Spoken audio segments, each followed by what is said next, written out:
So guys, natapos na nga yung project ng aking anak. Naka-drawing na siya. Patingin, pakita mo anak yung drawing mo. Yan, ang ganda guys. Yung drawing ng aking anak.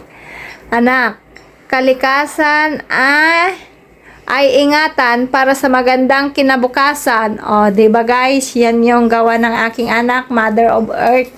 Tapos, yung periodic table of elements. Yan guys, yung ginawa niya kanina. Ayan.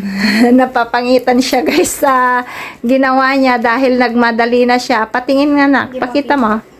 Pakita anak. Oh, yan. Oh, di ba guys? Ang galing niya. Ang galing gumawa ng anak ko. Mag-hi ka naman nak. Hi. Oh. Ilang oras mong ginawa yan nak? 10 hours. 10 hours. Loko ka naman. Hindi naman 10 hours. 1 hour lang. 1 hours. 1 hour lang eh. Ito saglit lang, di ba? Kanina lang yan. So 45 guys, 45 minutes Joke daw. lang.